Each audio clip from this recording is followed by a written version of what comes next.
Go ahead. Thank you. Well, welcome everyone. So glad to see such a great turnout. This is our first virtual monthly meeting of the Durham Region Branch. My name is Nancy Trimble. I am chair of the branch. And just wanted to tell you a little bit about the branch. But first, here's our agenda for the meeting. I'll give you a little bit about the branch, make some announcements. We're going to do a couple of tips on how to use the Zoom, and then when we get to our main speaker for the evening.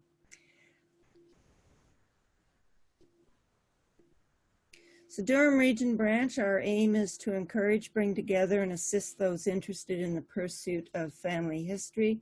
And that's not just Durham Region family history. That's family history, basically, of the English-speaking world.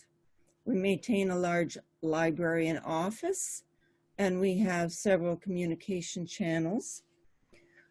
Our office and library is located at Northminster United Church on Simcoe Street North in Oshawa, and in normal times, our library is open twice a month for you to come and do research. This is a quick look at our website. It always includes the meeting information and always includes the link to our YouTube channel where we post our meeting videos. On our website, I'd also like to point out under resources, two of our free resources. Stephen Wood has updated our list of websites to use in your research. And we've also opened up our funeral card database. So after we have our meeting, just feel free to go through there and ruffle around and see what you can find. The best way to find us on YouTube is to just put Durham Region Branch in the search field. And our channel is the first choice that comes up. Click on that and you'll see our videos that we've got posted. Whenever our speaker gives permission, we put up the whole meeting, and if not, you'll just get our business portion. But most of our speakers are very good at letting us go ahead and put up the whole talk.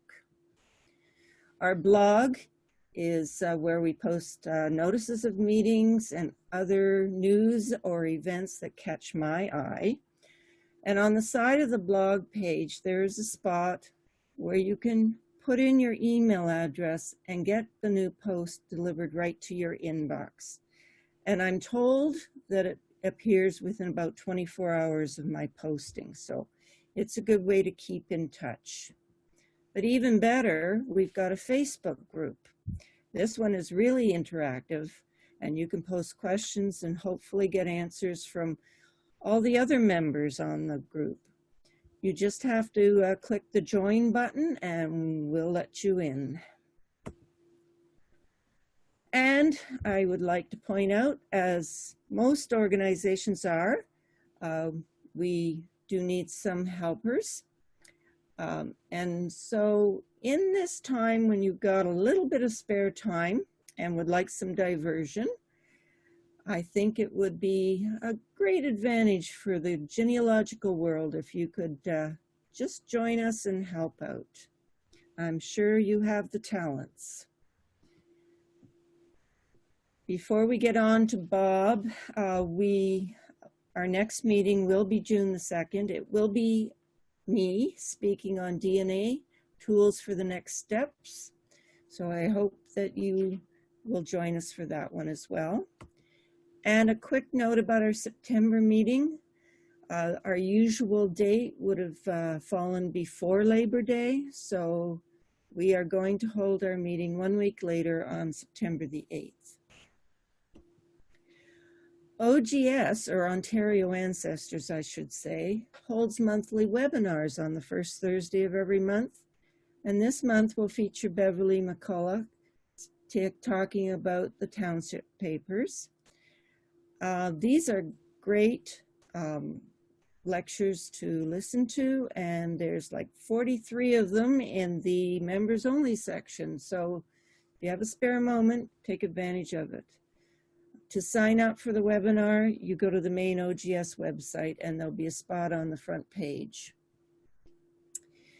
Now, what have you been doing to get through the social distancing and the isolation? There's a plethora of opportunities for online events with many organizations, societies, bloggers. Here are just a few that are adding joy to my life as I sort all the genealogy papers that are been collecting in my study. I really enjoy the Ancestry Extra. Leslie Anderson from Ancestry.ca has done a wonderful job at lining up speakers twice a week. And the videos are stored there so you can watch them anytime you want. 11s is with Lisa. That's Lisa Louise Cook of Genealogy Gems. We have tea time as she talks about various items. It's quite enjoyable. Legacy Family Tree Webinars has been offering one of their for pay videos free every day. So take advantage of that. I've gone to family search lectures from the Family History Library. Many of the American associations are holding free lectures. And at the bottom there are two websites where I keep current on what's being offered, conferencekeeper.org and blog.geniawebinars.com. One exciting one with the Ancestry Extra is that Canadians are getting free access to all Canadian military records on Ancestry until May the 8th, and also access to the sister sites, newspapers.com and Fold 3. So take advantage of that. And Conference 2020 has been canceled, but stay tuned. It's going virtual, so we have to see what that's going to be like. And now I'm just going to give a couple of Zoom hints for you, especially if this is your first time on the platform. Your control bar can be seen at the bottom of your screen if you're on a computer. And on an iPad, it floats somewhere near the top of your screen. You may have to tap the screen to make it appear. You've come in and your camera and your microphone have been muted, and I would respectfully request that you leave them muted. It prevents distractions for our speakers. Another thing I'd like to mention is that share screen button. Please don't play with it. It can cause quite a bit of kerfuffle if you do. But you can click on chat and you can click on the participant windows. And if you click on the chat, a panel will appear where you can post questions and tech problems. And here's how you do it. When you click on chat at the very bottom, there's a section where there is a drop-down window, in this case it's dropped up, where you have a choice of people you can type your message and send. If you have a tech problem, please pick Ontario Ancestors and they'll do their best to help you. And if you have questions about the lecture, then click on the questions co-host. I will be monitoring that, and when Bob has finished his lecture, we're going to have a question and answer session. I'd like to also mention that the link for Bob's handout is going to be put in the chat section shortly after he starts. But if you miss it there, it's also on the homepage of our branch website at durham.ogs.on.ca. And now on to the presentation that you have been waiting for, Making English Connections. Now, Bob Dawes has been a longtime colleague and friend. Currently, he's in charge of the Quinte Branch database and IT indexing section. He has lectured at OGS seminars, as they used to be called. He's spoken at Quinte Branch meetings and at many of our meetings And apparently, I've just found out he's going to be giving his presentation at Kingston Branch a little bit later. So, without any further ado, I'm going to turn my screen and microphone off and let Bob bring up his presentation. It'll just take a few seconds.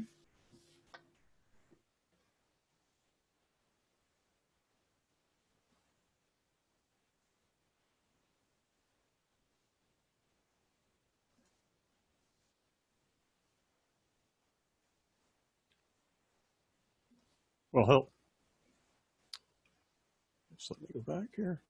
Hello, everyone, and thanks to Durham Branch for asking me to give this presentation tonight. And I appreciate not having to drive down the 401 to do it. We're going to talk about making English connections. My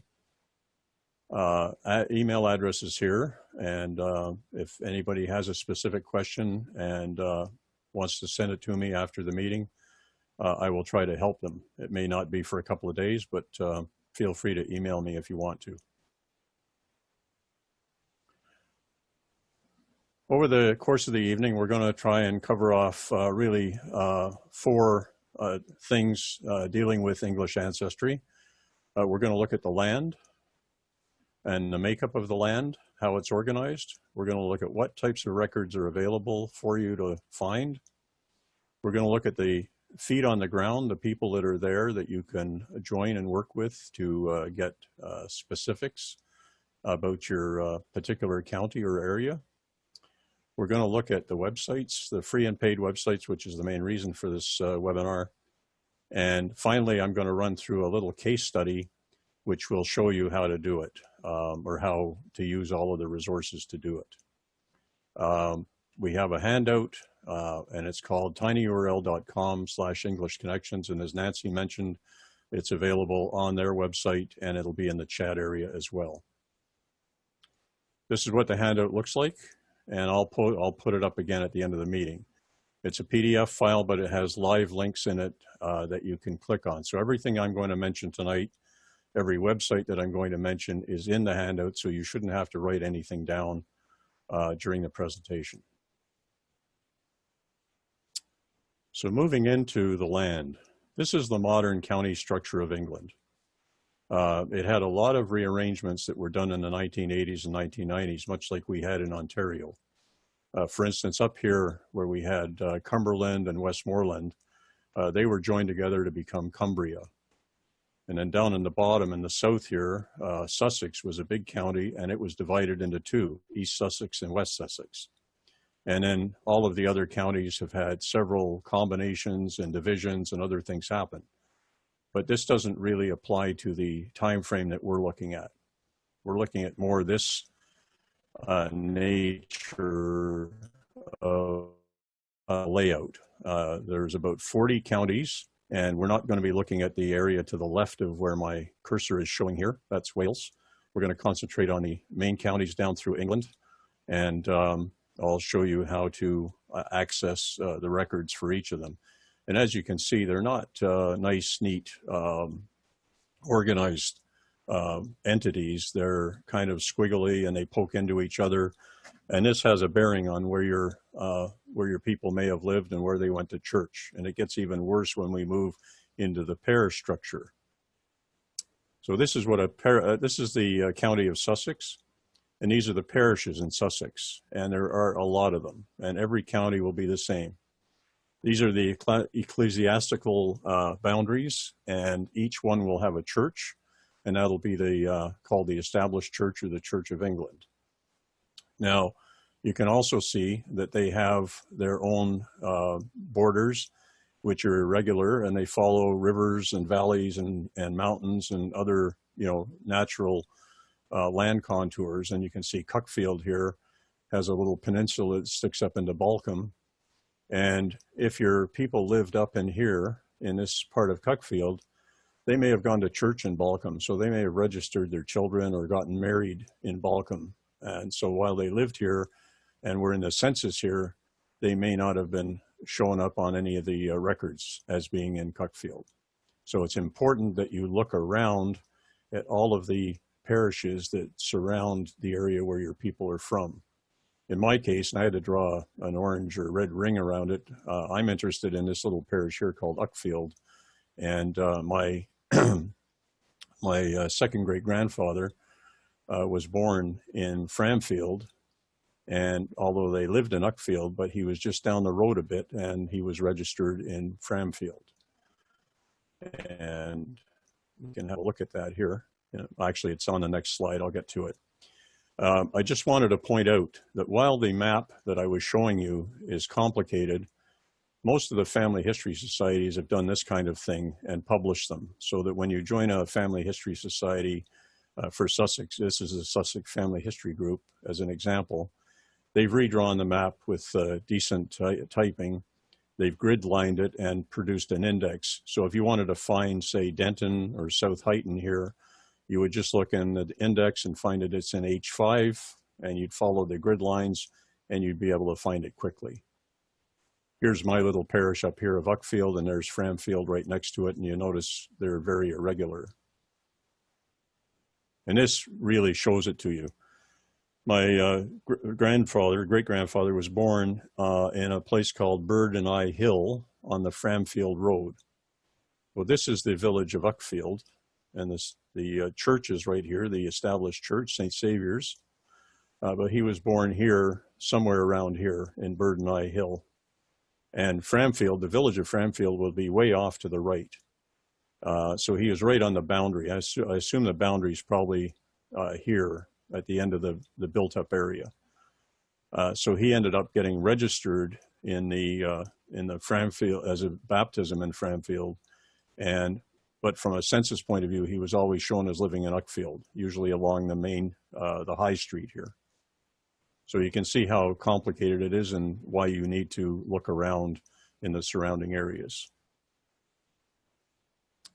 The easiest way to keep track of your parishes is to download a program called Parish Locator. This unfortunately only works for Windows. It's a free program, and it is a really handy way of finding all of the parishes and which counties they belong to, because it gets complicated. In the case of Sutton, for example, there are 9 Suttons in the UK, and those are the Suttons with just a single name. The combination names like Sutton Bingham, there's even more of them. And they're in every county from Bedfordshire down to Sussex. And the one I was interested in was this Sutton. It's in Surrey. And these are the 3-letter codes that are used for the English counties. You can find a list of those on the web. But this program will give you the ordnance survey map references. I guess their longitude and latitude on the maps. And if you highlight the Sutton that you want or the parish that you want, and you click Find First up here, then you go down and click this button that says list parishes within a radius of, in this case, it's 5, which is the default. You can change that to whatever you want, but it's 5 miles. You'll get a nice list like this, which gives you all the parishes. You can see that Sutton here is 0.0 because it's our center point. And as we move out from it, if we take the first one that's closest, this 1.2 miles to the west is Cuddington here. And then we've got 1.2 miles to the east is Carshalton. And then we can go on and we can work our way through the parishes. So if you're trying to find which ones are around your particular parish, this is a good way to do it. You can also get a plot by clicking this button, and that'll give you concentric circles, which shows the relative position of each of them. Or you can create a CSV file, which is usually what I do, because then I can put them into a spreadsheet and I can sort them based on the mileage and get them lined up properly. So that's the end of the land. Moving on to the records. What records can we find in each of these parishes? Well, we're going to start with the OPRs, the Old Parish Registers, and these provide you with the 3 Bs, baptisms, banns, and burials. And these don't relate to the actual event date because the baptism happened after the birth, the banns were before the marriage, and the burials were after the death. These were started in 1538, an edict from the government to the churches that they had to start recording these things. And they continue on today, and really it should say the 21st century, because if a church is still continuing in the same area, it probably is still keeping these registers, at least for marriages anyways. If we move on to the civil registrations, we have the GRO, the General Register Office, which was the official register office for the whole of the UK. Sorry, not for the UK, for the whole of England and Wales, because Scotland has their own national records of Scotland. But this is when they started recording births, marriages, and deaths. And that started in July 1837, and it continues right up to the present time. And you can get those documents, and I'll go through how you can do that. With census records, we have census from 1841 to 1911 that are fairly easy to get.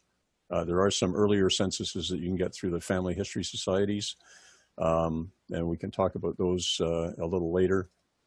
And finally, the gold standard of genealogy is the World War II registration, which was taken in 1939 to handle the ration books before the war, and it is the only census we'll have for a while.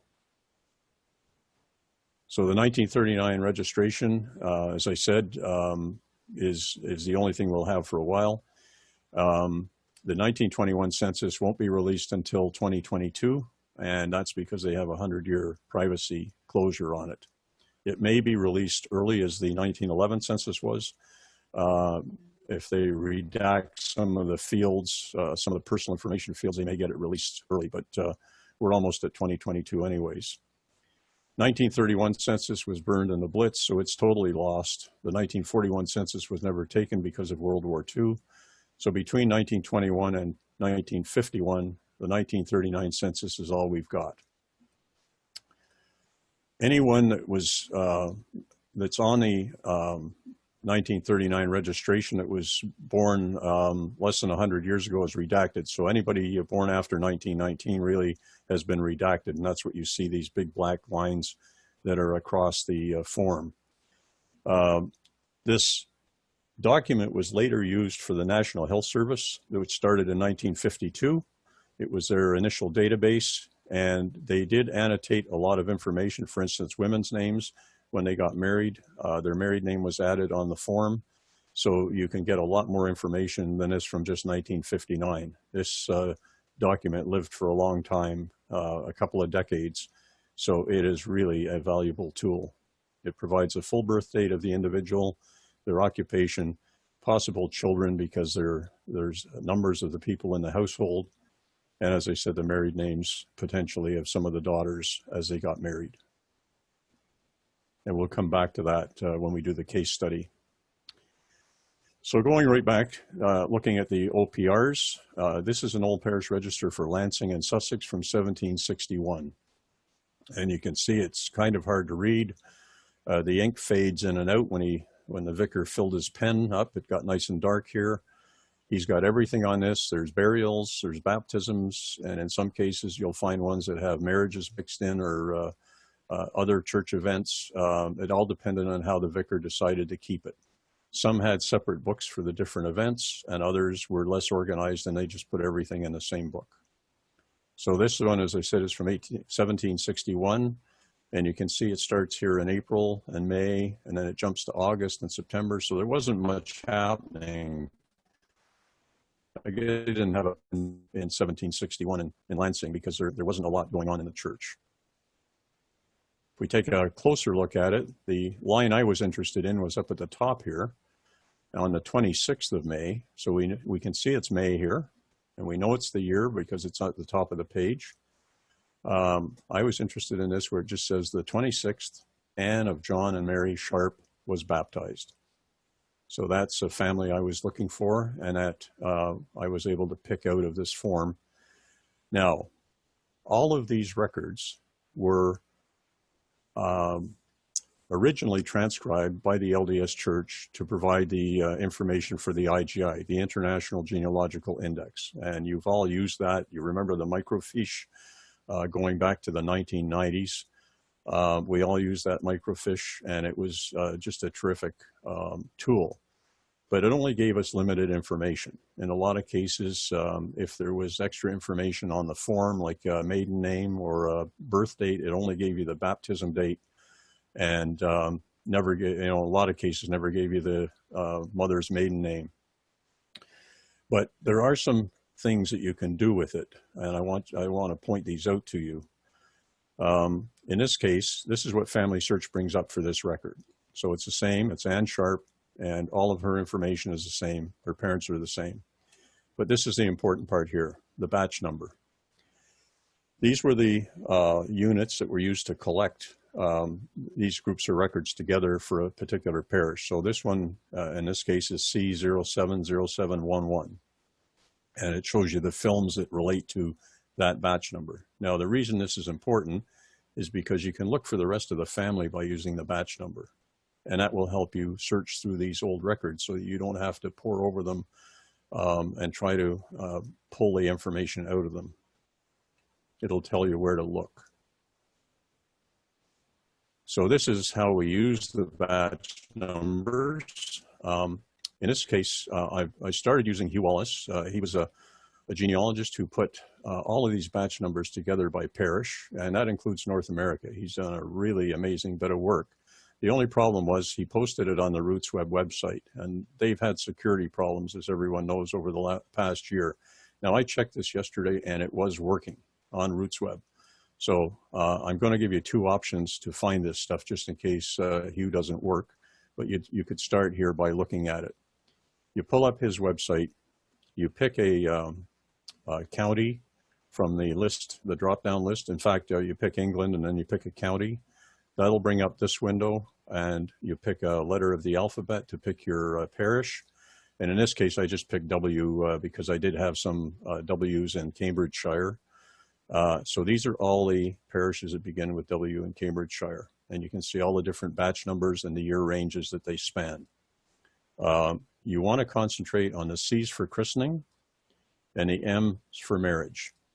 The other prefix letters, K's, J's, E's, etc., are usually relating to smaller batches of mostly LDS member trees, which aren't always totally accurate. But the C's and the M's were done by the controlled extraction method from the OPRs, and you can pretty much depend on them. They're very accurate, and they've just been transcribed right from the, they came from the microfiche to microfilm and into the digital age.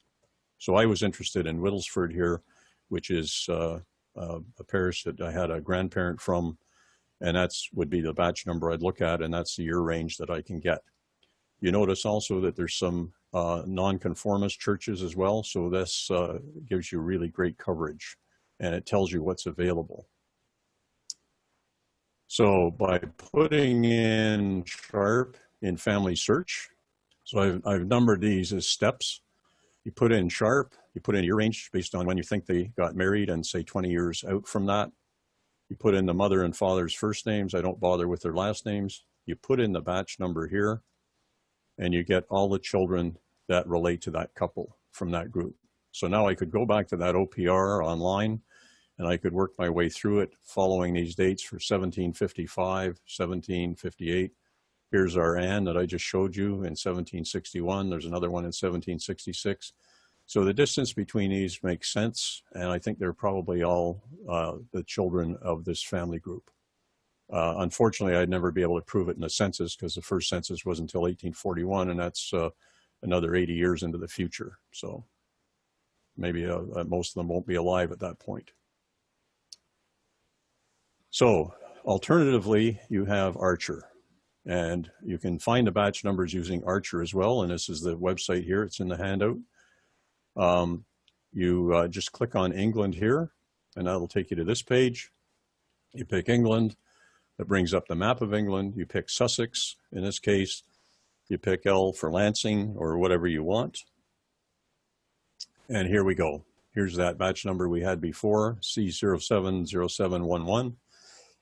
It tells us that there are births and baptisms from 1573 to 1882. There's 3,565 of them, which is pretty good. And it's listed by Hugh Wallis, so you can see that here. Now, he has some other things that are not on Hugh Wallis's, and you can see some of these are small batches, and they begin with I's, so I wouldn't pay much attention to them. Unless you want to look at them, you can if you want, but I would concentrate just on the M's and the C's here. You can also use Archer to get right to Family Search without having to open up Family Search. If you click on the batch number here, it'll put it in this field. You can put in a family name that you are interested in looking that batch for. You click Submit, and it brings you to the Family Search page, and it populates the fields here and here with that information. So in this case, I looked for Wakeford in the same batch number, and I found 3 from the same family. This group, this person here, Elizabeth, and Sarah Ann, and Eliza Caroline. And this is my great-grandmother, so this is why I was looking for this particular name. You can see that the parents are Wakeford and Gearing, Wakeford and Gearing, and Wakeford and Earing, and that's just a typo. This is obviously a different family, and it's a much earlier family from 1759 versus this group, which is the 1850s. So that allows you to use both the Hugh Wallis website and the Archer website to get to the batch numbers and use them to find other members of the same family. Now, how do we get to the actual images of the OPRs?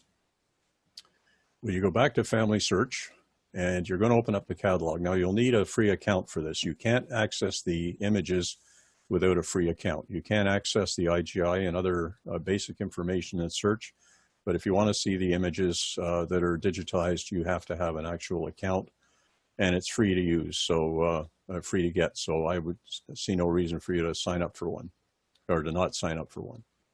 So you click on search here, you pick the catalog from the list, you start typing the name of a place, and Family Search will populate the field with all the places with the same name in the world. So you pick the one that you want. So in this case, I wanted England, Sussex, Warbleton. And this gives me a list of everything that's available in Warbleton. That's available through Family Search, and that's pretty much a good catalog of what is available because they've gone and searched out just about everything they can get their hands on. In this case, there's 8 church records available, and so we're going to move on to the next step. So that was steps 1 and 2. We're going to move on, and I picked this one from the list of 8. I looked at them, and I picked this one, which was a General Register of Births, Marriages, and Burials for 1559 to 1767. And you can see that it gives me really good coverage of the time frames. And it's also got burials from 1813 to 1882. And because the books were not kept in any particular order, you'll find that they are quite mixed up. And anybody that's used the microfilm knows that. When you pull up the actual film, you'll notice over here, there's a couple of icons. If you see the spyglass, it means that the item has been indexed. And if you see the camera icon, it means it's been digitized. Now, if the camera has a little key over top of it, it means that it is not available. It means it's been digitized, but not available. And if you want to view it, you would have to go to a family history center to view it. You can't view it at home, but if it doesn't have the key on it, you can view it at home. When you click on the camera icon, it pulls up the actual film. And this is just like using a microfilm reader. You notice that this has 643 frames in this particular film, and we're on frame number 8 or image number 8. You'll see the same images at the beginning of the film with the start, that Dymo tape that they used for doing their titles. It's all the same that you would see on a microfilm reader. You can increase or decrease the size of the page. You can look at thumbnails of all the frames or make it full size. Over here underneath the copyright notice, there are a couple of controls for downloading and printing. Now, they don't always work. It all depends on the agreement that Family Search has with the original record holder. In this case, the East Sussex Record Office has made these available to us, and that's great. A lot of British counties have not made them available, so we'll have to check each one individually to see whether your camera is unlocked. But if it is locked, you can go to the Family History Center in Oshawa or wherever you live, because I know we've got people from all over the world listening. You can go to the Family History Center nearest you, and you can look at these films there. And in a lot of cases, if you take your own laptop, they'll let you connect to the portal, and you can do it from your own laptop and save the images right to your laptop. So this is a marriage record, and this was after 1812. I guess the government got fed up with the quality of the record keeping by the vicars, so they started to issue printed forms for them to fill in the information on. So they organized the information a little differently than the book we looked at earlier. Now, why is it important to look at the original? Well, when I started out, I used the IGI, and I had a marriage between John Boxall and Anne Hornsby in 1805, and I put them into my family tree, and I was really happy because they added, took me back another generation. Well, when I finally got this original, after the images were digitized, I was really surprised, because Anne Hornsby and I had gone and searched out other Hornsbys and added them to my tree, the ones that sort of fitted. And when I got this document and found out that she was a widow, I realized that I was chasing the wrong branch. She wasn't a Hornsby at all. That was her husband's name, her first husband's name. So I then searched and found his burial before 1805, and she was a young woman. And so she remarried, and her actual maiden name was Jinner, and that helped me really fix up a problem in my tree that I really didn't know I had until I found this. But that's why it's so important to get back to the original record, because the IGI did not have anything other than their two names and the date of the marriage. It didn't have anything else. So where do you find the OPRs and their derivatives? Sorry, I jumped ahead there. Obviously, the county record offices, the family history libraries, the family history centers, actually. Genealogy Society libraries will have the records for their own parishes in their county or their area of interest. And they may have some of the surrounding counties as well. The bigger societies will have the whole of the UK usually. The genealogy societies also publish indexes and other publications based on their records. There's bishops' transcripts. These are documents that were started, they started in, I think it was about the 1580s. Because the records in the parish chests and the individual parishes were subject to mold and dampness and vermin and everything else, and flooding and fires, they had the vicars prepare a transcript once a quarter and send it to the diocese. So they sent them up to headquarters, and that in some cases is all that survived. Now, it doesn't contain as much information as the original records. It's just a line-by-line listing of the events, but at least it's something that's better than nothing if we can't find the original records. FamilySearch.org obviously has all these that have been transcribed. You can get them through the batch sources that we've discussed.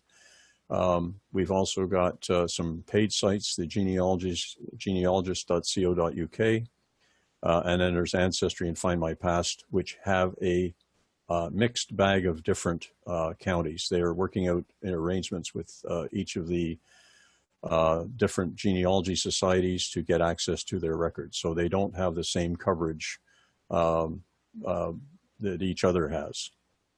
You'd have to check both of them.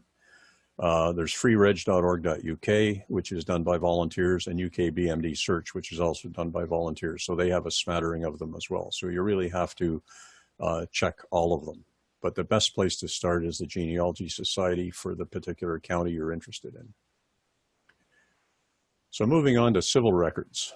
these are what I've given you three different types of civil records. This is what you used to get in the 1990s when you ordered a certificate. The registrar would fill in the information by hand from the original record, so you never got to see the original record. So this was a transcript of the original record, and you just hope that they did it right. In this case, very nice writing, so it's easy to read. Later on, they started to type the records, so you can see the orange one is a birth, the green one is a marriage, and the black one is a death. And this is what you get today. You get an actual copy of the original register photocopied onto this certificate form, so that you get to see the actual writing as it was done at the time. Now, how do you get these? You order them from the General Register office in London. Now, this is something that you should sign up for. You can register here for a free account, and I suggest you do this. You're not necessarily going to have to buy, you don't have to buy anything, but you can use their indexes if you've registered for an account with them. You'll get the name of the person. You'll get the year that they were, the year the event was registered, and that's important to note. It's not the year of the event necessarily. You get the quarter that it took place in, you get the district that it took place in, the volume and the page number, and it costs £11, and you wait 2 weeks for it to come in the mail. Now there is another way to do this for a smaller time frame. You can actually get it by email. So I logged in here. Whoops.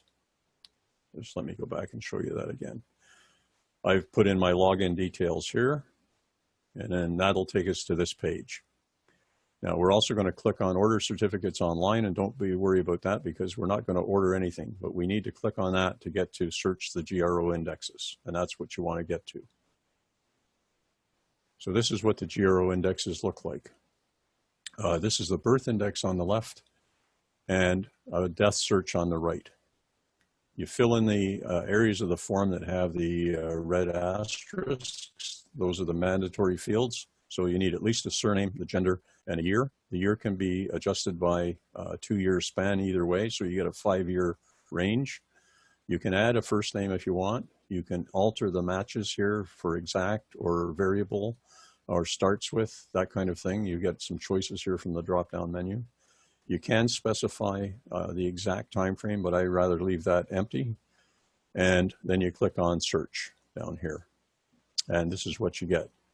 Now, the important thing or reason that you use this particular site for, rather than some of the other sites that I'm going to show you next, this is the only place you'll find a mother's maiden name from 1837 until 1912. So this is the only site where you can get the mother's maiden name to confirm a birth. So in this case, I was looking for this person, born in 1840, or sorry, registered in the March quarter of 1840. Now, March means January, February, March. The June quarter would be April, May, and June. So it's the last month in the quarter that denotes the letter here. So this would be the December quarter down here. So language was, I know that was the name I was looking for, and that confirmed that this was the birth I was looking for. If I wanted to order this certificate for £11, I could click the order button here and then fill in my details and my credit card number. Over on the death side, we have the same situation, the same controls, the same mandatory fields. The only difference here on this side is we get the age at death, which is something else you don't get on the other websites. You get this is the only website where you get the age at death. I think it's up to the 1860s, so not as long as as this one where it's 1837 to 1912 or 1911. Whereas here it's that's a few decades, but it's still, if it's in the early years, in this case 1851. I was interested in finding the death of this second great-grandfather, and he died young, and by finding him at 39, I was able to subtract that from 1851 and confirm his birth year, and it was the right place. So I was able to confirm that by getting the age at death. Now today, they do allow some certificates, and this is for births and deaths up to 1957. And you can see I updated this slide for this presentation tonight. It used to be $9.25 and now it's £11 for the mailed certificate. And you can get a PDF by email for £7. So that's a much better option. In this case, I had looked for this person, and I was able to order the PDF by clicking on PDF, and this is what I got by email 4 days later. So you get an actual image, and this is not an official transcript, whereas the other ones on the certificates were official copies, which could be used for legal purposes. You don't really need that for genealogy. So this is satisfactory. They've copied the original information onto the document, and then they've put a template on the top of it to explain what the columns mean. So this is enough for you to get, and it's £7, so it's going to cost you about $11 or $12. In working with the GRO indexes, I believe, for my money, these are probably as good as the 1939 registration. The coverage is from July 1837 to present. They're organized by calendar quarter, so March, June, September, and December. They're collected by registration district, and registration districts changed. They split as areas grew. They got amalgamated together. The big changes happened in 1837 when they started, obviously. In 1851, there was a change, 1946, 1965, and then it got faster as we get closer to the present time.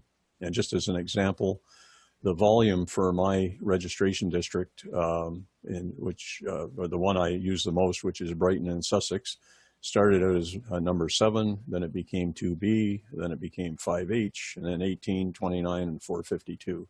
So there's been a lot of changes.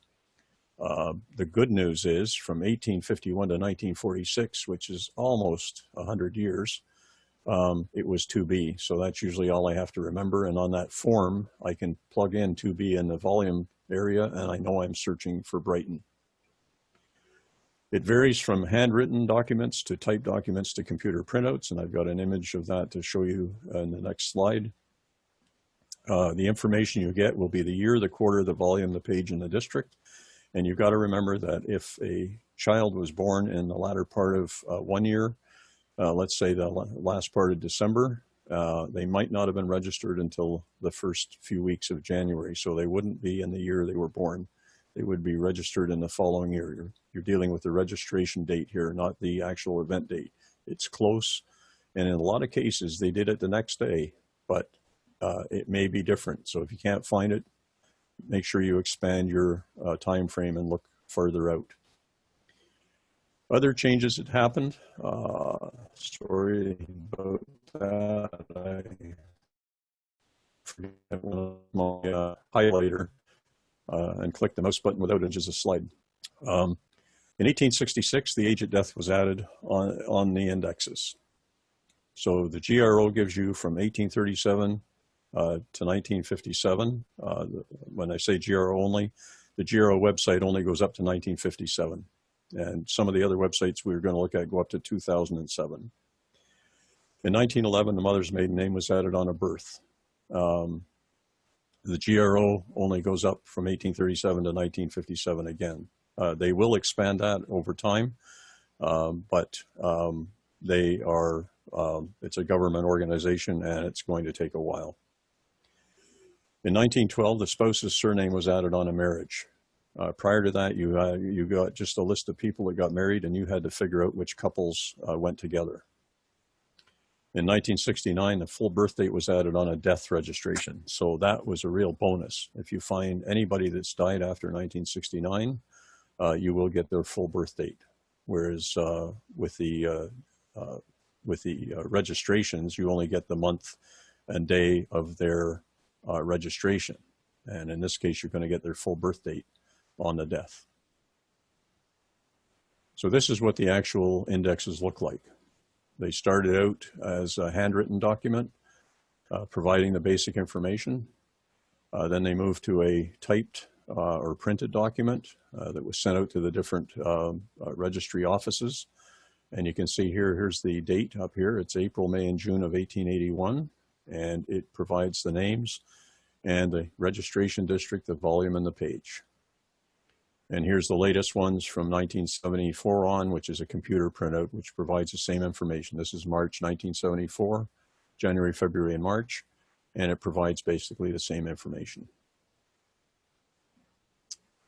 So where do you find these? Well, the obvious places are Find My Past and Ancestry. They have them from 1837 up to 2007, as does the Genealogist, which is a UK-based genealogy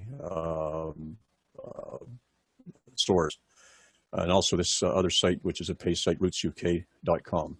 The ones that I concentrate on are freebmd.org.uk, and that's in the handout, and the GRO one that we looked at, gro.gov.uk. And they're also on UK BMD search, which has the OPRs as well, but it doesn't have the coverage that the others have. Now, Ancestry and Find My Past have them right up to 2007, so that's important, and I'm going to show you how to search those as well.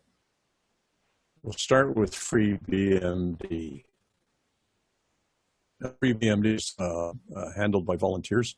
It's actually owned by Ancestry. It was bought by Ancestry, it's funded by Ancestry because Ancestry used the FreeBMD indexing to provide their basic indexing when they added the registrations to the Ancestry database.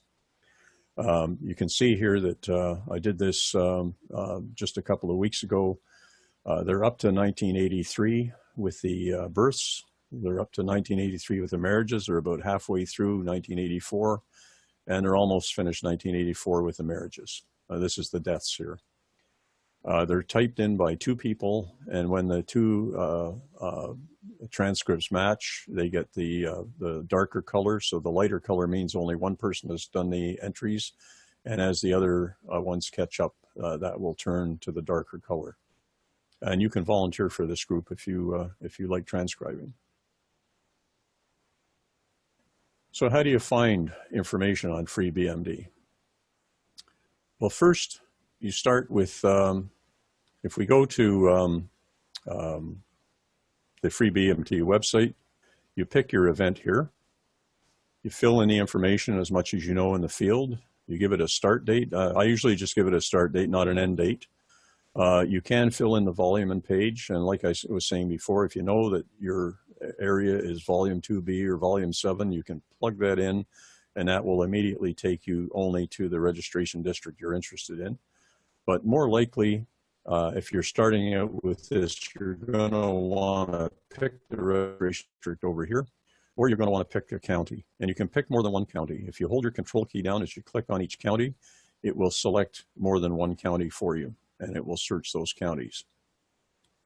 So you enter your information, and this is what you'll get over here. This is the search result for looking for Thomas Dawes, and I didn't specify anything else. So here's the one I wanted. It came up as Uckfield in 1840. It's volume 7, page 448. If I click on page 448, it will open up all the people that were registered on that page at that time. So all these births were registered on page 448 in volume 7 in the March quarter of 1840. And these are all in Uckfield because they're all in volume 7. If I click on the eyeglasses to the right here, I will get the actual written document that I showed you before, the handwritten document, because it's from 1840. It was just 3 years after civil registration started when they were still handwriting everything. So this is the entry here, and it's you can get it through FreeBMD. If you click on the name of the registration district, it will tell you what the boundaries are for that registration district. So the same for all of these here, Newington and Croydon, it will give you the boundaries. And as you work with these, you begin to learn that the numbers, the low numbers, are generally around the London area. And the home counties, the ones definitely, 1As, 1Bs, 1Cs are London. And you begin to see how it works and how the numbers ranged out from the center of London. Now, doing the same thing on Find My Past, you can fill in your information. Now, Find My Past gives you some it gives you the ability to use name variant, we can't do on FreeBMD. When you type something into FreeBMD, it'll take the first 3 letters and then it'll add the others. So if you put in Mary as a given name, it'll give you the Mary Anns and the Mary Janes, but it won't give you the Marians and that kind of thing. And you can't use wildcards, whereas here you can. You can select the variations that you want, and it will automatically do them. You can put in a year range if you want. You can specify the range up to plus or minus 20 years, so you can get a good range. But the main thing I suggest that you do is specify the record set. So by starting to type England in here, it will pop up a list of records or databases that start with England, and you want to pick England and Wales births 1837 to 2006. And that's the record set that you want to look at. Then you click search, and this is what it'll bring up. So basically the same information that we got in FreeBMD, just the difference is that this will take us right up to 2006, whereas FreeBMD only goes up to 1984 at this time.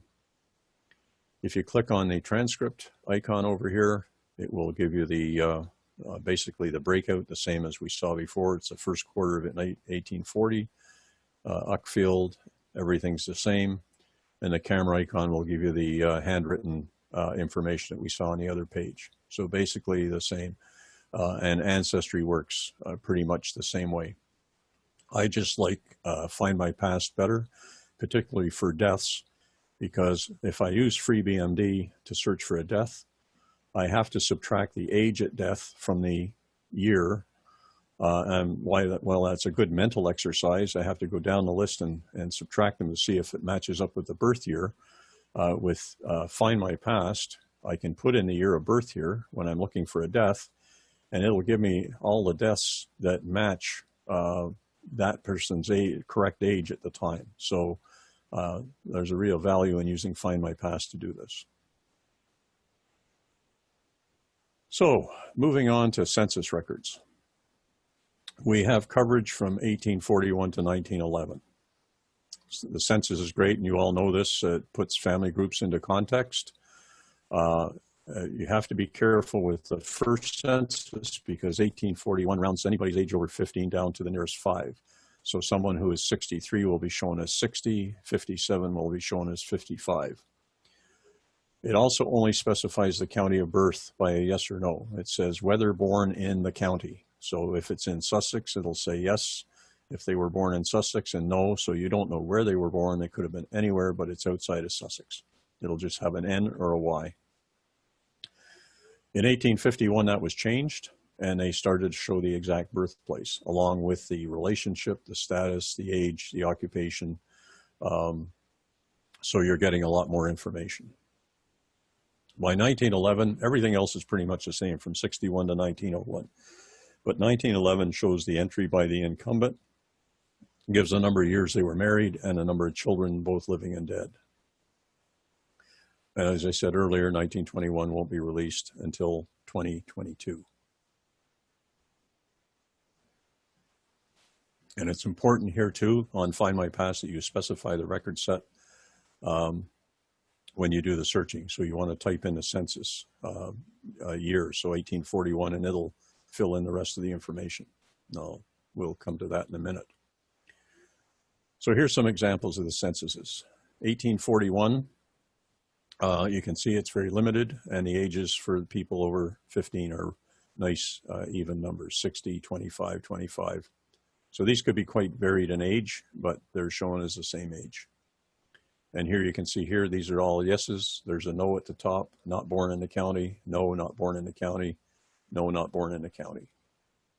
When you move down here, so this Thomas Dawes, no, not born in the county. When you find him in 1851, he was born in Hadlow in Kent, in the next county over. So that's why this is a no here. So, you know, it's important to know. And you can see here, his wife is 35. She was 25 here, so she really was 25. But he was 29 here, and he was 25, whereas now he's 39. So the difference in the rounding down. Now, sometimes you'll get an enumerator who didn't follow the rules, and you'll get an age of 78 or 26, and you just have to be happy that you found somebody that didn't follow the rules. Probably didn't wash his hands either. So here's the later censuses. They're pretty much the same. They start to add here whether they are workers or employers or working or living on their own accounts. So you get a little more information, but not much. It's pretty much the same information. The head of the household, the relationship to the head, unmarried or married, occupations, and where they were born. And this is a 1911 census, which shows you the number of years married and the children, number of children, and how many are still living and how many are dead. And this is filled in by your ancestor. This is not the enumerator schedule. This is actually the census returns that were filled in by the actual people being counted in the census. And moving on to the 1939 registration and dealing with it in a little more detail. It's on both Ancestry and Find My Past. And on Find My Past, you just put in a first and last name. You put in a birth year if you know it. You can put in a location if you know it. I usually leave that blank. You click search, and you'll get a transcript first. And then when you click on the image icon on the transcript, it'll bring up the actual page.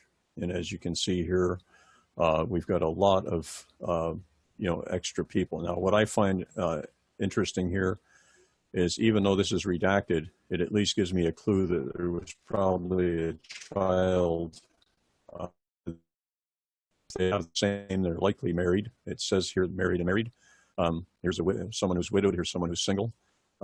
It gives you their full age, their full birth date, their actual occupation. And over here, sometimes it will have information if they were involved in civil defense, air raid warnings, that kind of thing. It'll have it entered over here. Now, the women will love this because every time they always get listed as unpaid household duties. So unpaid. And it's always the same.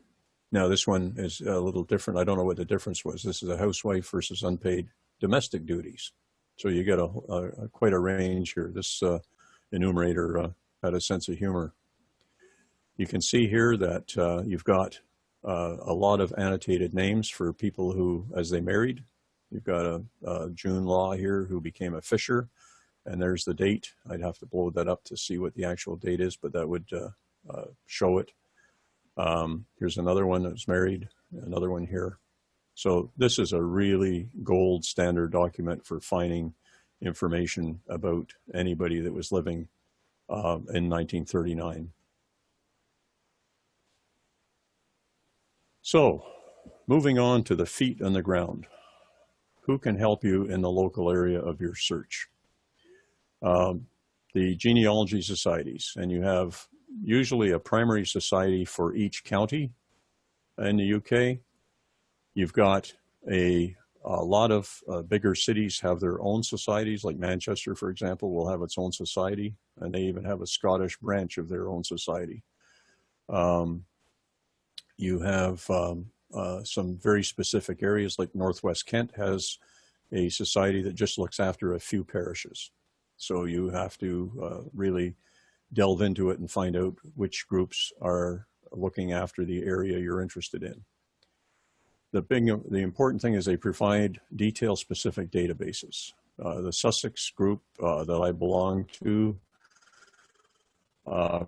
provides CDs with a lot of information. They have a marriage CD that covers all the marriages before 1837. So they've gone through all of the OPR records, and they've produced a database of all the marriages and listed by bride and by groom, so you can search by either category. They also have an online baptismal database, which is a work in progress, but it has probably well over 50,000 names in it, and it's a real boon. They have a burial index as well, which you get access to if you join the society. You get a password, a login and a password that allows you to get access to it. Most of the UK societies have what they call e-membership. So anybody that's willing to take a digital journal will get their membership usually for about half the price of a normal membership, which is a real benefit. They publish information on local research techniques because they may have some different records or different locations for records. They can direct you to new sources that you might not have looked at, poor law records, that kind of thing. They have blogs, Facebook pages, and global branches. The Kent Family History Society has a global branch with 800 members worldwide that belong to just the global branch and participate actively every day, handling queries between each other and helping each other, looking up things on Find My Past for other people, finding census returns. It's really a very helpful group. If you're planning a research trip, you contact the local society and they can give you really good information about when the archives are closed or being renovated, that kind of thing. It'd be terrible to show up in the UK and find out that the place you wanted to visit is undergoing renovations and is closed for 2 weeks, and that's the time that you're there. How do you find them? Well, we can look at the Federation of Family History Societies website. We can look at Cindy's list, and we can look at Genealogy, Genealogy UK and Ireland. So starting with the Federation of Family History Societies, you go to their website, and it's on the handout. You pick England, and it just lists them alphabetically with all of their information, their website, the secretary, who to contact, their address, and everything, and you just go through that. Now, these represent just the main societies, so we want to look beyond that. If we go to Cindy's list, and you click on United Kingdom and Ireland, England, societies and groups, you'll get all of the different societies, big and small. You've got things like the Catholic Family History Society. You've got all kinds of the specialty groups, the descendants of the illegitimate sons and daughters of the kings of Britain. I didn't even know there was a society for that. So you can find all of the societies that exist. And finally, Genealogy. Now, this is a presentation. This is an hour's presentation all on its own, and I'm not going to delve into that. There's a family tree webinar on this. It's an hour long, and I recommend anybody that has a subscription to family tree webinars to go and have a look at it. But basically, you click on England, you click on Sussex, and you click on societies here, and it will list all of the societies within Sussex. And then you can click on other counties, and you can move around and see what's available. But this is really just a wealth of information on this site. I even found cemetery transcripts that are free, that are published on this site. So when you join a family history society, what do you get? Well, as I said earlier, Sussex has this Sussex Marriage Index that covers everything up to 1837, all those records that we looked at for all of Sussex, nicely organized in a spreadsheet style database. It's searchable and gives you the dates and the place and other information. They have specialty records like the nonconformist registers that you wouldn't likely find because they're small collections. So you can buy these CDs through them as well. The Kent Family History Society has, well, this is CD-ROM number 36. They probably have upwards of 60 now covering different events in different areas of Kent. So this is the West Kent Marriage Index from 1538 to 1812. So it's organized by groom and by bride and by alphabetically by surname. So it's organized about 3 or 4 different ways on the CD. So you can figure out which way you want to look at it. This one I bought at a family history fair, the Suffolk Baptism Index from 1754 to 1812. So again, just a wealth of information that these local people have put together, just like we do in our societies. So you've got CDs and DVDs, you've got members-only databases, you've got journals, obviously, you've got transcripts of their data. They still handle queries, and a lot of them, I can attest to both the Sussex group, which has a very active mailing list, and the Kent group, which has their global branch. They still take family charts from you and put them into their databases. Most of them have Facebook groups, and some are starting DNA projects. Devon especially has a really good DNA project, and they're linking GEDmatch kit numbers to family surnames. So if you have a family surname from Devon and you're trying to find out which side of your family tree it's on, you can join their DNA project, and you can then go in and look for the surname that you're interested in, and you can pick out the GEDmatch kit numbers, and you can do a one-to-one comparison on GEDmatch. And Nancy can tell you all about that in her next presentation when she talks about DNA. So let's take a minute and go through and figure out how to use all this information. So I have a cousin in Manchester who asked me a question a couple of years ago. He had a relative of his, and he knew a little bit of information about her. He didn't know when she had died. He figured she was probably had passed away because she was born in 1905. But he didn't know anything else about her, whether her son had a family or anything at all. So he just gave me the basic information that she was born, excuse me, let me go back here. She was born in Doncaster around about 1905. She married William H. Nicholson. He knew that, and he thinks they had a son born about 1931, and that was all he knew. So I said, sure, I'd go and look it up for him. So I started with the 1939 register on Find My Past. I put in her name, the birth year that he had given me, and I just did a search. And I got this. William H. Nicholson and Florence W. Nicholson came up as a married couple, but no children. So I went to the View Original Image here, and this is what came up. Now the red part here, I have expanded here. So you can see 1 and 2 is William H. Nicholson, Florence W. Nicholson, full birth date, 16th of June, 1903, and 9th of August, 1904. Well, he said 1905, it's 1904, so close enough. They're married. He's a pork butcher. He makes pork pies, and she's listed as unpaid domestic duties. And there's a record that is redacted. And if you follow it through, there's 1, 2, and we don't know what number this is. But if you look on here, you can see it's 1, 2, and then blank.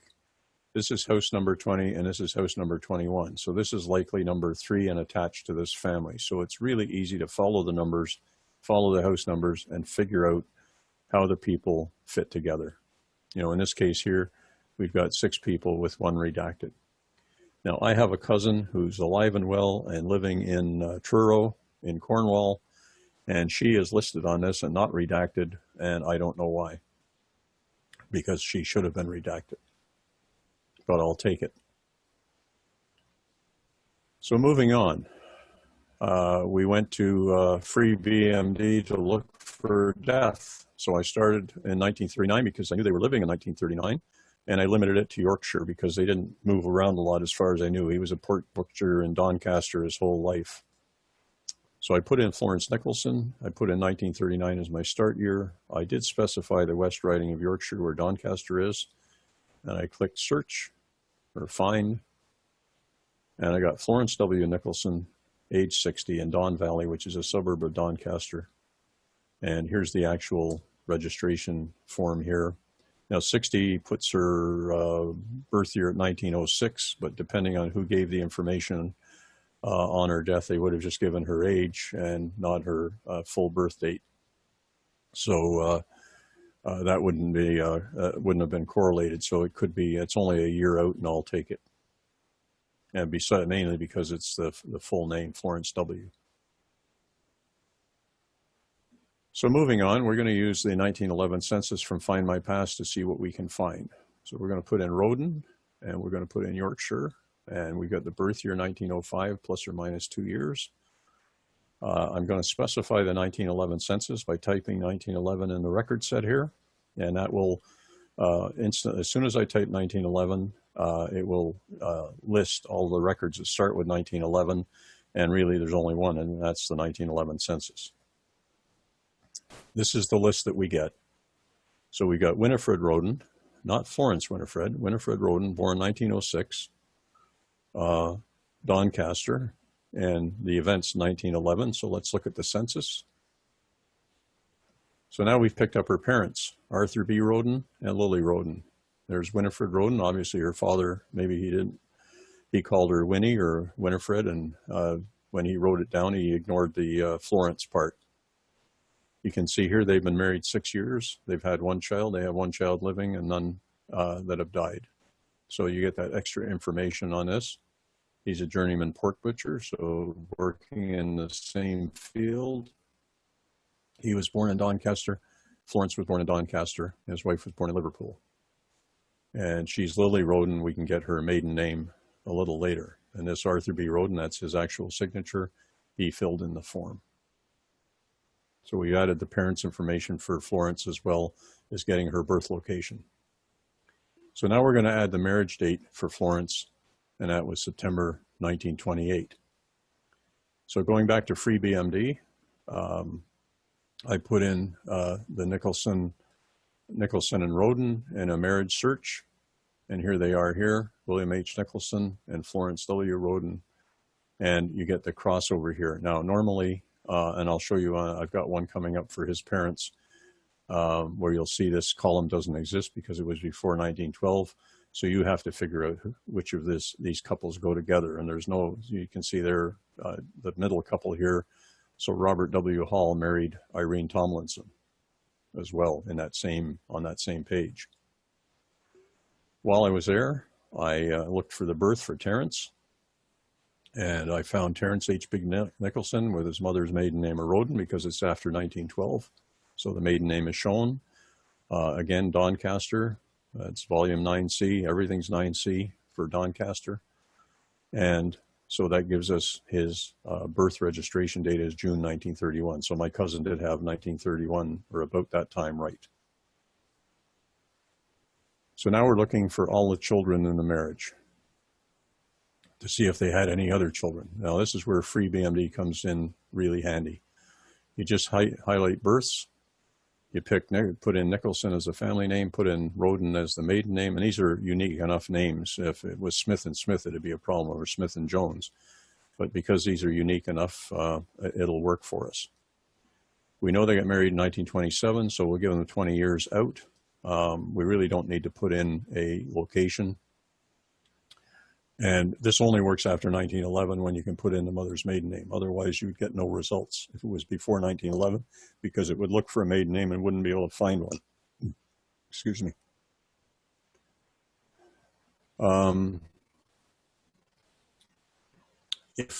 So we pop that in, and what do we get? I lost my train here. Just let me go back a minute. Okay, so we put in this information, and what we got was nothing. There were no other children. If there had been children, they would have shown up, and then we could sort them by location, and we didn't get any children in this case. So I didn't show the actual search information. So now we're going to look and see if we can find the full birth date for Terence. We're going to look on Find My Past, and we're going to specify, we put in his year of birth, and if we're lucky and he's died, he could still be living. I didn't know that at the time, but I put in England and Wales deaths here from 1837 by specifying, I started to type England and it brought up the choices, and I picked England and Wales deaths. And I get Terence Harold B. Nicholson. So now I picked up his H. Stands for Harold. So we've added some information there. He was born in 1931. He died in 1998. Now the bonus here, he lives in Sheffield, which is in Yorkshire near Doncaster. The bonus here is Because it's after 1969, we get his full birth date, the 25th of March, 1931. So that's the benefit of finding a death after 1969. We still only get the quarter of his death, which was the fourth quarter in 1998 in Sheffield. And you can see a lot of these numbers are becoming more complex. So you've got a district number and a register number and an entry number, whereas before you just had a volume and a page. So as they get later on, you'll get more detailed information about the registration. So moving right on,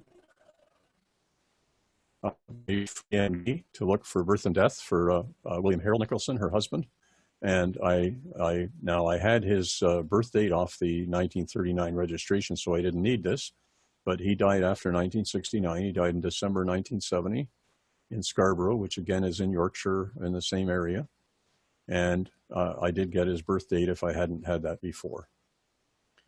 I used the 1911 census to find his parents. And here's here's William Harold Nicholson. So we had WH before, but we got William Harold Nicholson. He's the son of Thomas Harold Nicholson and Mary Nicholson, his wife. They were married. Now, in this case, they've been married 7 years. They had 2 children, 2 still living. He was a printer's manager, and they were all born in Sheffield. Going to the 1939 registration, I was able to pick up the full birth dates of the father and mother of William. And you can see here, he's a printer's commercial traveler. That's a salesman. Whereas in 1911, he was a printer's manager. Going back to Free BMD, we found his wife's maiden name. You can see here, she was shown as Mary Nicholson here, and she's Mary Nicholson here. So I looked for marriages on Free BMD at around the right time frame. So I got their marriage in 1903, and the only one that married a Thomas Harold Nicholson, whose name was Mary, was a Mary Winter. So I'm pretty sure that that's the correct maiden name for her. So we've used Free BMD, Find My Past, and Free BMD again.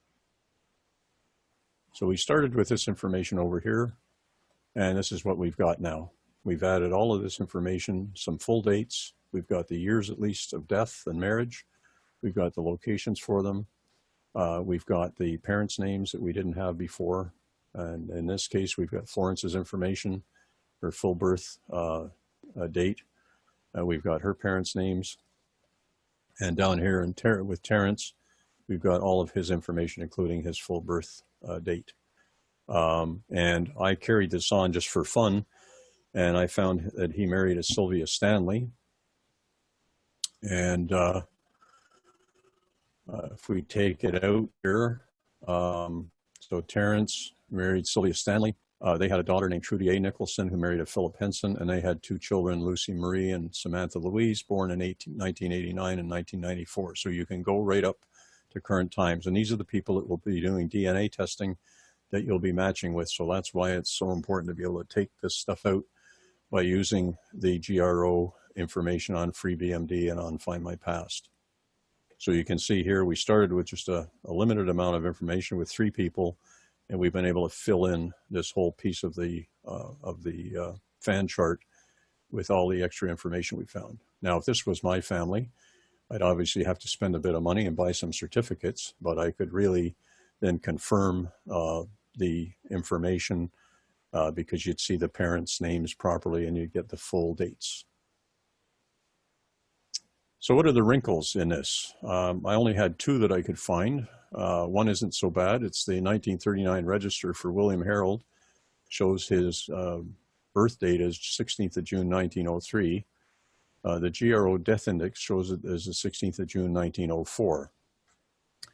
I went back and I looked at the GRO birth index, and he was registered in the June quarter of 1904. So I'm going to say that he got it wrong, and he was born in 1904 and not 1903. Or maybe his wife, Florence, gave the information and she knew that his birthday was the 16th of June, but she might not have been sure of the year and just had his age and, and worked it out as close as possible.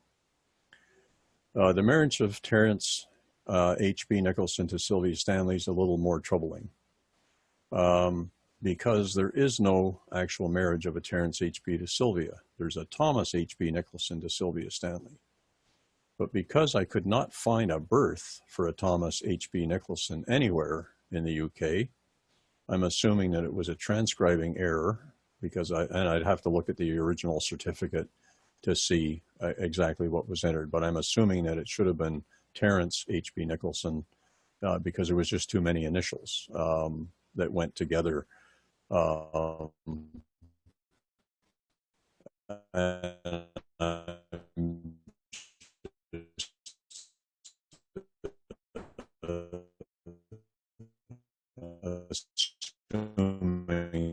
that occupations, locations, and all of that information. We use the GRO registers for marriage years, wife's maiden names from marriage, mother's maiden name, all the children with birth years, and full birth date on death or age at death. We use the census. We mostly concentrated on the 1911 census. We could have gone back on some of them.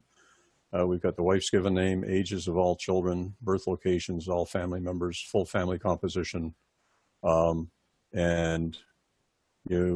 other information. So my final thoughts on this, and I hope I haven't gone too fast for you. Like I said, my email was there at the beginning, and I'll bring it up again when I show you the handout.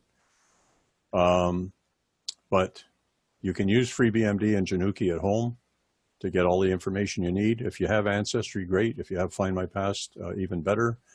But if you don't, you can use those. You can use Ancestry at a local library. You can use Find My Past at the Family History. You can watch for specials on Find My Past. Particularly, they have £1 for a month or free weekends. Join a local society at least for a year and access the resources. You know, once you can determine where your people, which county they came from, certainly I would recommend joining a local society and have fun finding your English connections. And thank you for having me, and I'll open it up for questions now. Wow, Bob, that was a whirlwind tour. I loved watching how you get them, just wring the most of all those databases with your marvelous techniques. And then pulling it all together at the very end in a case study, well, that was just icing on the cake.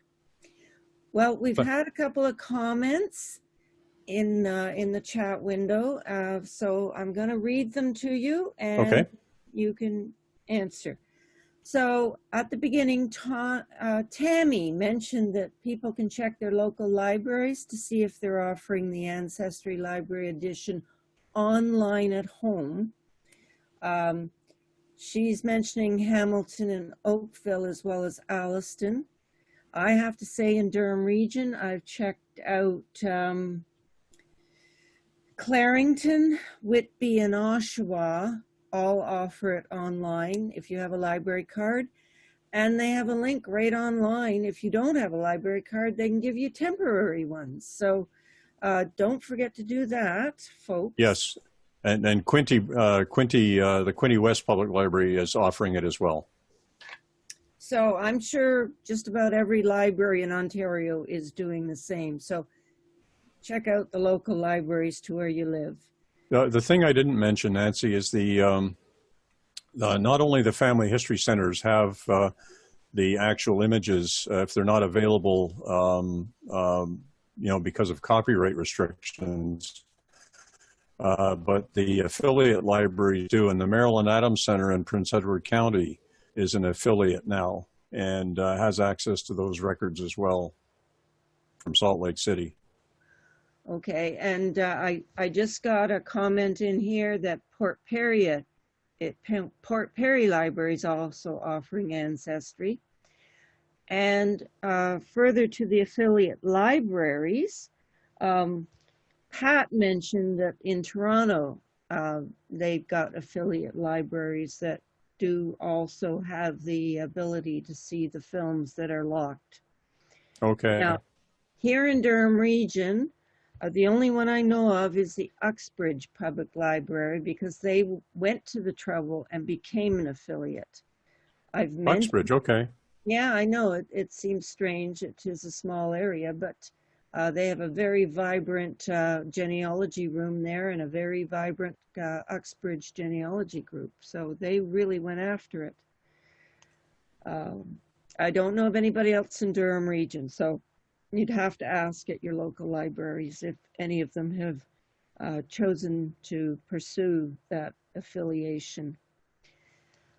I have one question here that came in by email. Okay.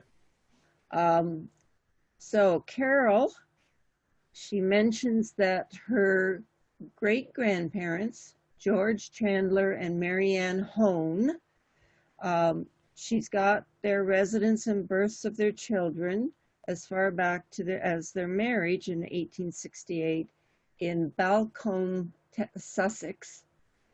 But she's not been able to really track down earlier records. She's found one record that might be her grandfather's birth in 1835 in Hampshire. So she's asking, do you have any suggestions? They were poor, and her great-grandfather was a laborer. They were all poor. I know. My grandparents were all agricultural laborers, so, or bricklayers. But they did report their records, and they went to church. So I would say the first thing I would do is I would go to Family Search and go to the catalog and see what records are available for Balcombe. See just what church records they have available. And then I would work my way through those to see. Now, the great thing is because Sussex has allowed their digital images to be put online, you can actually work your way through the OPRs. The only problem with the OPRs is they're not consistent because they've been lost due to floods and fires and everything else. Or the page you want is the one that is missing from the book. You're hearing me okay, right? I'm getting a notice that my internet connection is unstable, and I don't know why that is, but yeah. I'm assuming you're hearing me okay. Yeah, we get a little dragging every so often, but you're okay. Okay. So in any event, that's where I would start. I would look at now Hampshire's to the west of Balcombe. It's quite a ways west, but that's not unusual because they did move almost twice a year. As they followed the work, they'd go to the county fair at the end of the season, and they get hired by a different farmer, and off they go to their next location. There's a good book on the life of the Ag Lab that you can. It's an older book, but it really gives you an understanding of what their life was like. Working on farms and being itinerant. So I would also look in Hampshire and basically I'd start, trying to determine, if I can to see if I can get a batch number and then sort everything that's in the batch. And if not, you basically have to start with one parish and then just tick them off and work your way around. Now, a lot of the family history societies have poor law records as well that they've published. So that would be helpful if you can order, a CD with the poor law records on it. I found that my family got kicked out of Hadlow. The reason they went from Hadlow back to Sussex was because they got kicked out of Hadlow. And I have to assume it's because they were out of work and the parish didn't want to be responsible for their care. So they sent them back to where they came from. Now they took their time getting back. They took about 10 years and they had children at every village along the way. So I've been able to follow them village to village on their way back to Sussex. That's cool. Okay, so I think that's a few suggestions for Carol. I hope that helps her. I have a comment from Dana. For the 1939 register, if you have a death certificate for one of the redacted entries and send it in to Find My Past, they will open the record up. Yes, they will. Yeah. So it's good to know. I didn't, forgot to mention that. Yes. Yes. If you know the person is deceased, you can prove it, they will open the record up for you. That's great. But there's something like 40 or 50,000 records that are being opened up every year as people become more than 100 years old. It always pays to go back and check the names that you couldn't find in the past, because there's more and more records becoming unredacted as time goes by. They do it in batches, don't they? Is yes. It quarterly, or twice a year, or I can't remember. I'm not sure. I thought it was once a year, but they may do it more often. They'll certainly do it individually, if you can prove it. Now, I don't know if those get rolled up in the other batches or not, but I had just assumed they did it once a year. So I keep sort of a list of things that I look for when I think about it. Okay, and I think that also answers Spring's question. They aren't redacted permanently. They will be opened up at some time. Also on Find My Past, Paul mentions that on Find My Past website, the 1939 register is also searchable by address. So you could probably work with directories to help you search if you can't find your people. Yes, definitely. Yeah. Okay. Let's see what else I've got. We've got several people. I shared the screen again so that you can get the screen back. Okay. If you want to put your Durham screen up again. Oh, no, I don't need to. Can you put up your handout? Yep, I can. Yep. There it is. Okay. I just discovered what was wrong. I have an online backup that starts to iDrive at 9 o'clock. And I think that's what was giving me my unstable connection. So I apologize for that. And whenever I do these webinars again, I will make sure that I've disabled that before I start. Oh, I'm glad there's an explanation. I've got some comments that from Dan, a great presentation and very helpful information. From Heather, great presentation, but I expected nothing less from Bob Dawes. Thanks for allowing non-members to attend, and greetings to Bob and Barb. Nancy, from Nancy, thanks for an interesting presentation. Januki is also a resource for old parish registers. Another good resource in the UK is the online parish clerk screen, or should I say Clark scheme. Yes. So the only reason I didn't mention the online parish clerks is because their coverage is very limited. They don't cover all of the parishes within a county.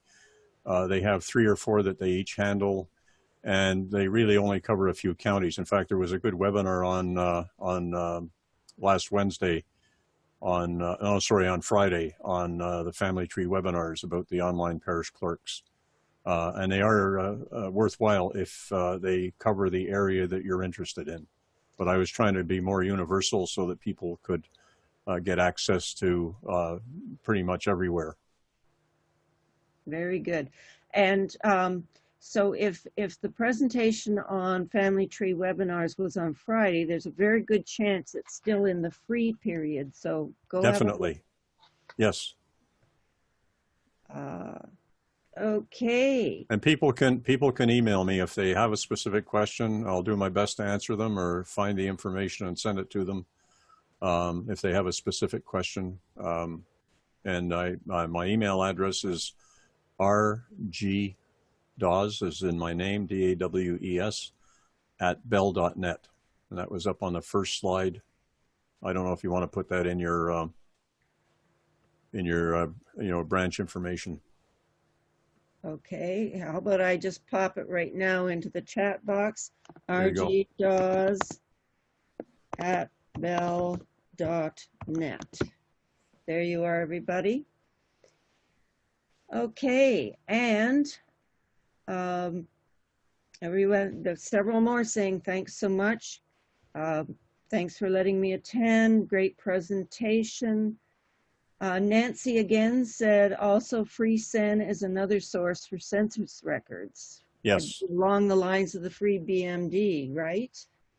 Yeah, not as good coverage as FreeBMD. FreeBMD has been, I've been using it since I've started genealogy, and every year they move the mark along as they add more years to their database. I remember when it only went up to the 1930s, and I was frustrated, but and now they're up to the mid 1980s. But yes, FreeCen is a similar one, and FreeReg is also has registrations that have been transcribed, but their coverage is not as good as FreeBMD. Okay, noted. And I have one last chat here from Evelyn, and she says, "Hi, cousin, great presentation." By which I hope you know who Evelyn is. Yes, I know. She's in Glasgow or nearby. Very good. And at this point, I think it's time to wind up. Don't forget, next month on the 2nd of June, we'll be having a talk on DNA, and we will do it through the OGS Zoom account as well. And I hope you'll all come back and join us again. Thank you very much to everyone. Good night. Good night.